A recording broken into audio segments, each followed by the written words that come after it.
Hello friends, I am Sunil Ranjan. Now here you see on the screen the Thought Fox by Ted Hughes. So let me first introduce the poet. Edward James Hughes, popularly known as Ted Hughes, was an English poet, translator and children's writer. He was born on 17th August 1930. Critics frequently rank him as one of the best poets of his generation and one of the 20th century's greatest writers. He was appointed Poet Laureate in 1984 and held the office until his death. He was married to American poet Sylvia Plath from 1956 until her death by suicide on 28 October 1963 at the age of 30. His last poetic work, Birthday Letters, published in 1998, explored their relationship. The Thought Fox is a 6-stanza poem, all quatrains with one or two full-end rhymes and hints of slant rhyme here and there. There is no set meter, but through careful use of punctuation and enjambment, where one line runs into another without losing the sense, the rhythms of the fox come through.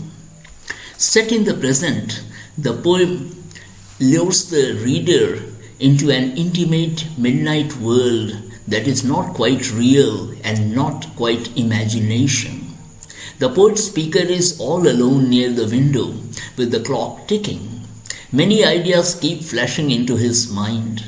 He feels something very much alive and very close, deep somewhere in his subconscious, some abstract reality. Ted Hughes says that long after he is gone and as long as a copy of the poem exists, every time anyone reads it, the fox would get up somewhere out of the darkness and come walking towards them. The poem appeared in Ted Hughes' first collection, The Hawk in the Rain. It is the most frequently anthologized of Hughes' poems. Now, we shall move on to stanza 1.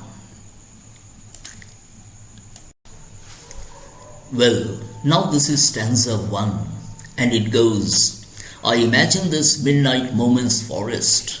Something else is alive, beside the clock's loneliness, and this blank page where my fingers move. Now, the explanation.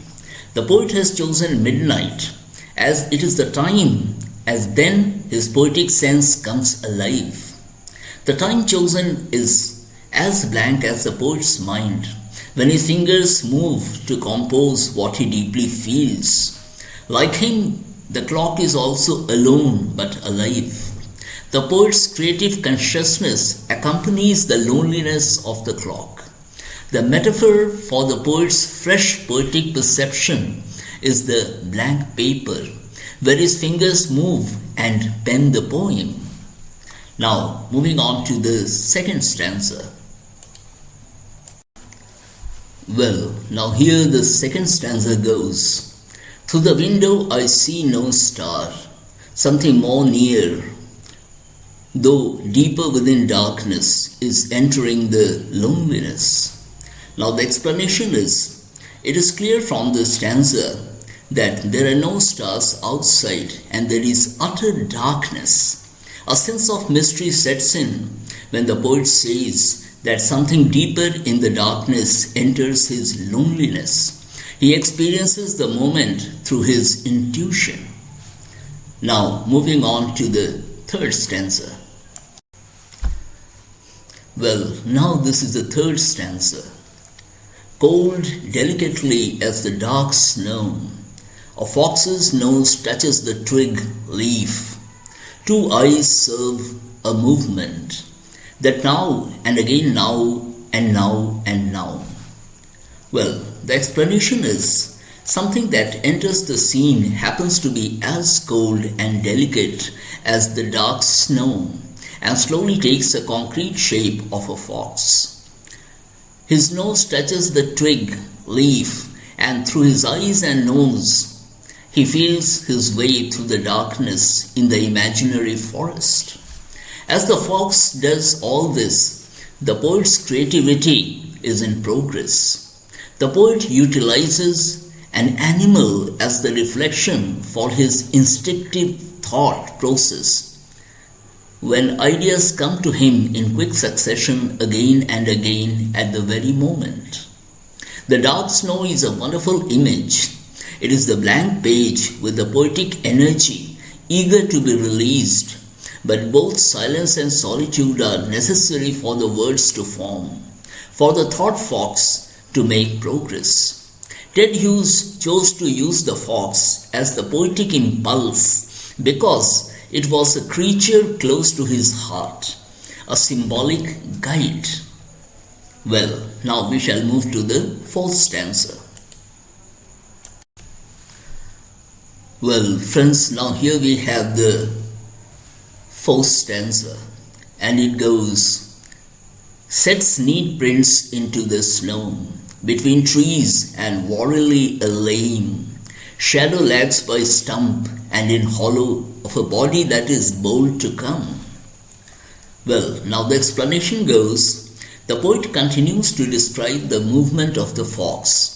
The animal leaves its footprints on the snow as it moves between the trees. The bold shadow of the animal appears through the snow and the trees.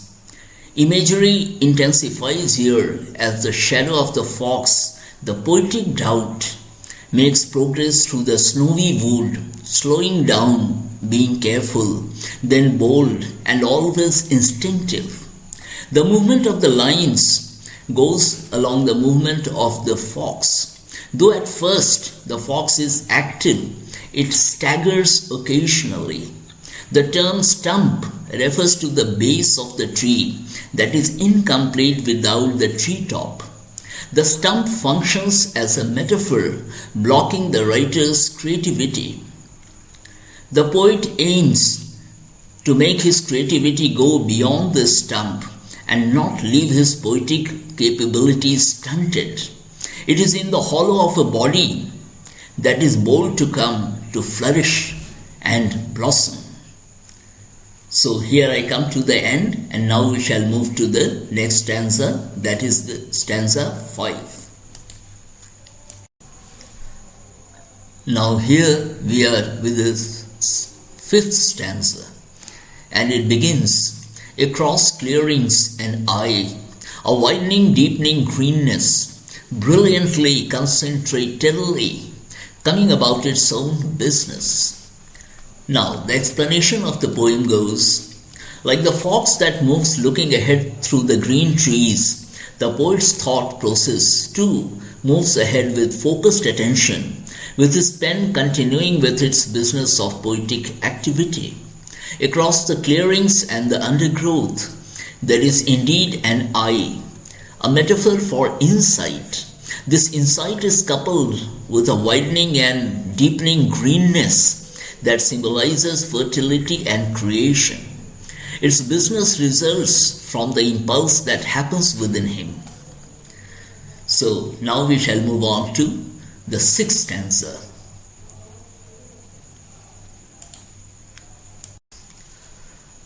Well, friends, now here we come to the last stanza of the poem, The Thought Fox. This is stanza 6, and as you see the lines go, till with a sudden sharp hot stink of fox, it enters the dark hole of the head. The window is starless still, the clock ticks, the page is printed. Now the explanation, like the sharp hot stink of fox, the poet's thought process becomes highly passionate in its power, heat and appeal, and crafts the poem. As his poem shines on the page, he looks out through the window. He finds the sky starless as it had been earlier. He realizes that it is not the external factors that inspire creativity, but the natural instinct that goes into shaping a form. The window is starless still, yet the page is printed. Well, the tone of the poem is one of mystery and dreamlike suspension. The atmosphere is pregnant with anticipation as the poem moves ahead.